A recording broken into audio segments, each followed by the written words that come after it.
So I don't know about anyone else, but when it comes to making dinner in the slow cooker, I like to put it on in the morning, leave it on all day, but I don't like to prep food in the morning and then cut about all day stinking of like garlic or chilli or whatever. So what I've done today is I'm going to prepare a dinner. I'm going to store it in a little bag, pop it in the fridge, and then whatever day we want to use it, it just means that I need to tip that into the slow cooker and go without smelling of food for the day. So let's see how it goes. I'm going to do this real time and you can see how long this takes me to prep. So this would be ideal if you're doing it at the weekend and then you know you've got a dinner for like Monday night or Tuesday night or whatever. So here we go. So this is going to be my lamb tagine recipe. So what we're going to do is we're going to just get a large food bag. I'm hoping this serves 4. I'm going to put lamb in there. Ugh, pretty disgusting when you do that. So all the lamb into the food bag and then we're going to season the lamb. So to season the lamb we're doing a tablespoon of tomato puree. Okay, we're doing a tablespoon of runny honey.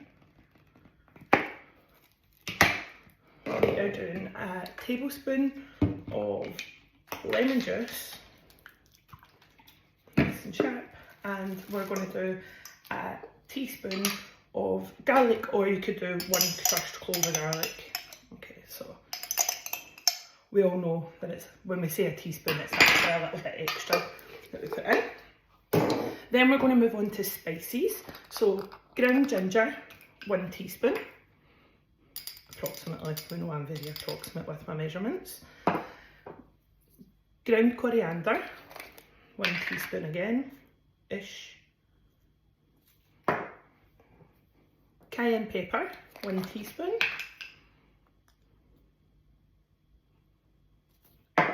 Paprika, again, 1 teaspoon. Ugh, oh, that's not too much. And cumin, 1 teaspoon.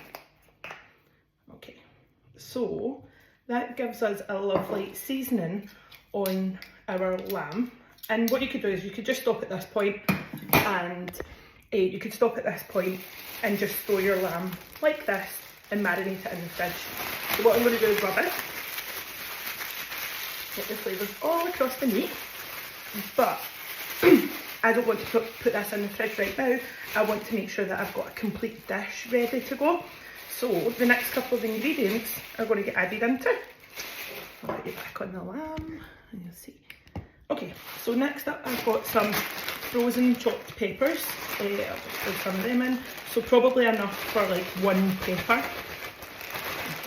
Let's put a bit more in. There we go. And then, in the interest of ease, frozen diced onion. That's going into it.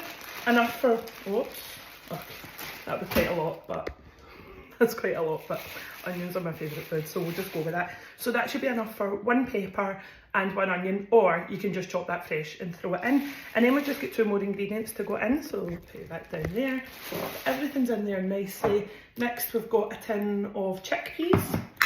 So chickpeas, and you want to drain these before you put them in. Okay. So drained chickpeas going in the bag. Ugh. There we go.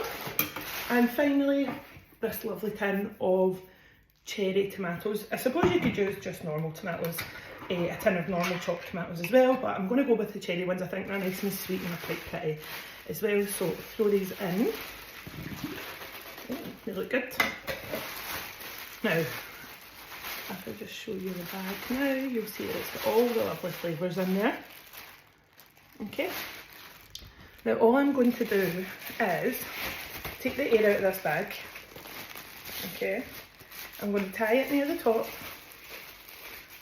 I thought I had ordered resealable bags, but they weren't. So I'm just going to have to keep letting the air out of this. Okay, mix it all together like this. Oh, I forgot one thing that needs to go in. So, what you see, tagine, almost ready. The final thing that I need to put in here, my hands are getting a little bit messy now, is some stock. Now, I don't want to put hot stock into this bag, so what I'm going to do is I'm just going to put some lamb stock cubes, crumble them up into the bag, And then when it's time to put this in the slow cooker, I'll boil the kettle and put about 400 mil of boiling water in with this once it's in the slow cooker, because if I put it in this bag it's just going to burn right through. It's going to be a disaster. So we're going in with stock cubes, or if you had pre-made stock, you know, like the nice little cans that you get at the butcher's, and I think they have them in Sainsbury's as well, you could get those. So you could just put stock in there. If you've got cooled down stock, it can go in. I'm just going to add the cubes, let that marinate until it's whatever day we're going to eat this on, and then I'll just add the hot water. Okay, so 3 stock cubes. You could probably go with 2 if it's OXO ones, but just to make sure we're getting maximum flavour today, I'm going 3. So again, to tie this together, okay. As you all know, we're not professional chefs here. We are busy people who don't have a lot of time to cook. Okay, so this is my lamb tagine for the slow cooker, ready to go. Now, we're not going to have this today, but now I know that within, what was that, 6 minutes, I think the timer says, and half of that's me chatting, I have a dish ready to throw in the slow cooker on like Wednesday morning, throw it in for on low for 8 to 10 hours, or you could throw it in at lunchtime before the school run, put it on medium or high for a couple of hours, and we're going to have a beautiful dinner. I'm going to serve this with the, you know, the packets of couscous you get, and you just put it in the bowl with some water and leave it for 5 minutes. That's what I'm going to do. So while I'm plating this up, the couscous will get itself ready, and we have such an amazing weeknight dinner with really minimum effort. So hopefully you'll try this. Hopefully you've stayed with me. I'll post more pictures of what it turns out like, and hopefully this gives you a little bit of inspiration to try do your own during the week.